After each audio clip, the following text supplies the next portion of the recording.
క్రైస్తవుని కాదు, అన్ని జనులు అన్ని అంటే అర్థమైంది కదా. నాకు కూడా భక్తి అంటే చాలా పిచ్చా, మామూలు పిచ్చి కాదు. అప్పుడు ఒక్కొక్కరికి ఒక్కొక్క పిచ్చి ఉంటుంది కనుక ఏ దేవుడైతే నాకెందుకని కనపడ్డ దేవుడి కల్లా వాస్తవం నేను చెబుతున్నాను. ఆ పెద్ద ఆయన చెప్పాడు కానీ నాకు నవ్వు వచ్చింది.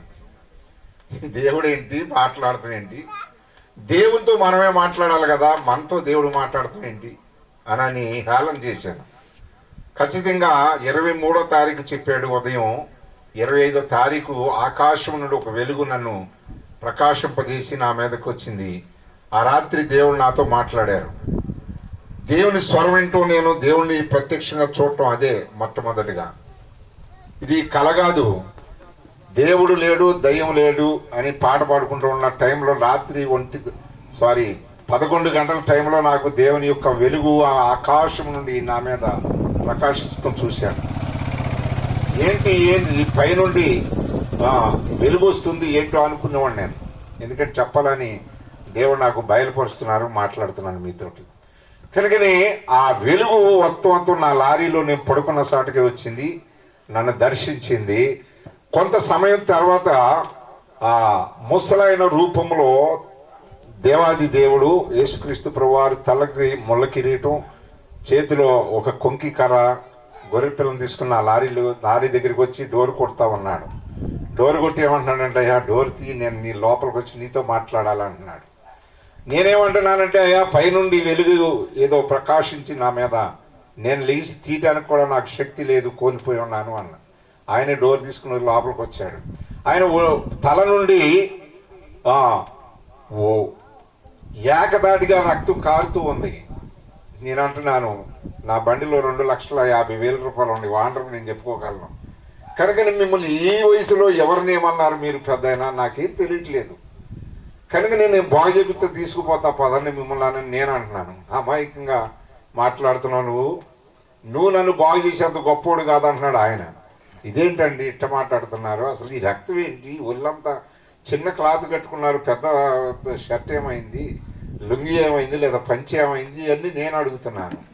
ఇంకా అన్ని మాటలు మానేసి నేను చెప్పి తిను అని అన్నాను. చాలా పెద్ద వయసు. ఇక్కడ కర్ణాటకలో కన్నడ మాట్లాడాలి లేకపోతే తమిళ మాట్లాడాలి. నాకు తమిళ వచ్చు, కన్నడ వచ్చు, కానీ తెలుగు మాట్లాడుతున్నారు మీరంటే, నువ్వు తెలుగోడు కాబట్టి తెలుగు మాట్లాడుతున్నాను. కన్నడ వాడైతే కన్నడ మాట్లాడేవాడిని, హిందీ వాడైతే హిందీ మాట్లాడేవాడిని, ఇంకా అన్ని భాషలు నాకు వచ్చు అన్నాడు ఆయన. చూడండి దేవుని బిడ్డలారా, ఆ రాత్రి సృష్టికర్త అయిన దేవుడు నా లారీలో రావటానికి నేను ఎంత ధన్యుడు. ఆయన వచ్చి అన్నాడు, నీ తల నుండి అరికాలు వరకు కూడా కొంచెము కూడా నీలో పరిశుద్ధత లేదు. తల నుండి అరికాలు వరకు కూడా నువ్వు ఎలా ఉన్నావంటే పాపంతో నింపబడి ఉన్నావు అన్నాడు. నేను పాపినేంటి ఎలా రుజువు చేయగలరు అని నేను అంటున్నాను. ఎందుకంటే ఎక్కడ వాటర్ కాడ ఆగినప్పుడు భోజనం కావాలని వస్తూ ఉంటారు కదా కొంతమంది అడుక్కోవడానికి, వాళ్ళకి ఫుల్గా భోజనం పెట్టించేవాడిని. వాళ్ళు పలానూరు వెళ్ళాలంటే ఛార్జీలు ఇచ్చిపోతామని. అలాంటప్పుడు నేను దేవుడినా కాదా? తూర్పాకన్నా చెప్పండి, ఫాస్ట్ గారు చెప్పాలి. దేవుడినా కాదా? మానవ లెక్కలో చెప్పండి, దైవ లెక్కలో దేవుని కాదులే. మానవ లెక్కలో సహాయం చేసిన వాడే దేవుడు అంటారు. ఆ ఫీలింగ్ లో నేనున్నాను. దేవాది దేవుడు అన్న దేవుడను నేనే. కనుకనే అయ్యో దేవుడు వచ్చాడా నా దగ్గరికి, అయితే ఈ రక్తం ఏంటని అడుగుతుంటే ఆయన అంటున్నాడు, యావత్తు ప్రపంచము కొరకు చిందించిన రక్తం ఇది. కనుకనే ఈ రక్తము నీకు ఇవ్వాలనే నేను వచ్చాను. ఈ రక్తములో నువ్వు కడగబడితే నా రాజ్యములో రేపు అక్కడ ఉంటావు, ఈ లోకంలో నా గురించి నువ్వు ప్రకటన చేస్తావని. నీకు వచ్చేటప్పుడు ఒక టైలర్ గారితో పద్మశాలిలో ఆయనతో చెప్పించాను.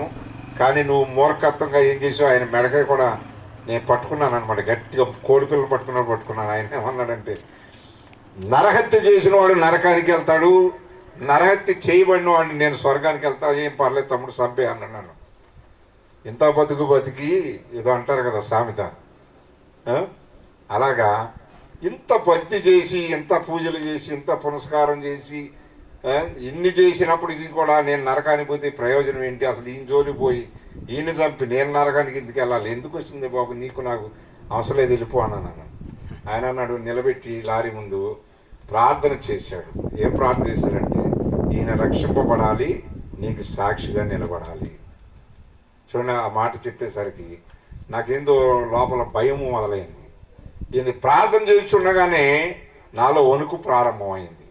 చూడండి, ఆ దేవాది దేవుడు అప్పుడే నన్ను తాకుతూ మొదలుపెట్టారు. 3వ రోజు రాత్రి చూస్తే అట్లా జరిగింది. కనుకనే ఆ రాత్రి దేవాది దేవుడు నన్ను తల మీద చేయివేసి, ఆ భాష నాకు తెలియదు కానీ ఆ భాషలో ఆయన ప్రార్థన చేశాడు. నా పాపాలన్నీ కూడా కరిగిపోయి నా కంట నీళ్లు తెలియని రీతిగా కారిపోతూ వచ్చినాయి. లేని ఆ బలహీనత, దాన్ని ఏమంటారు, నాలో ఉన్న ఆ బాధ అనేది, ఆ బలహీనత అనేది మొత్తం పోయింది. చెప్పలేనంత సంతోషం నాలోకి వచ్చింది ఆ రాత్రి.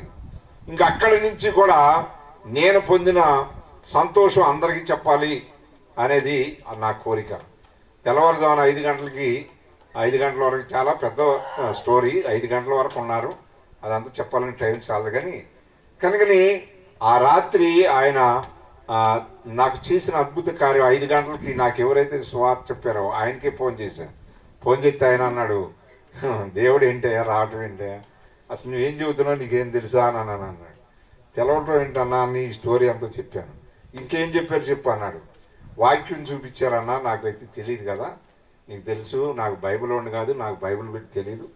వాక్యం చెప్పారన్నా. ఏ వాక్యం చెప్పారంటే ఫలానా అధ్యాయం నుంచి చెప్పారన్నా. ఇక్కడ కొలసీలకి రాసిన పత్రిక 2వ అధ్యాయం 3వ వచనం చదవమన్నారన్నా. ఆయన చదివి నాకు వినిపించాడు, కానీ ఆయన చదవని కూడా నేనే చదివేశాను. బైబిల్ లేదు, బైబిల్ ఉండి కాదు. కనుక నేను అక్కడ ఏముంటుందంటే రాసి, బుద్ధి జ్ఞాన సర్వ సంపదలు ఆయన అందే గుప్తములై ఉంటాయి అని రాయబడింది అనమాట. అంటే దేవుడు మానవుడి యొక్క బుద్ధి, మానవుడి యొక్క జ్ఞానం అంతా కూడా ఎక్కడుందంటే దేవుని దగ్గర ఉంది. నేను జ్ఞానిని కదా అని నువ్వు అనుకోవద్దు అంటాడు దేవుడు కదా. చూడండి, ఆ రాత్రితో నా పాపాలన్నీ కూడా ఆయన మోసుకుని వెళ్ళిపోయాడు. అందుకని యెషయా గ్రంథంలో వాక్యం చదువుదాం. ఎవరైనా చదవగలిగిన వాళ్ళు కొంచెం నాకు సాయం చేయండి.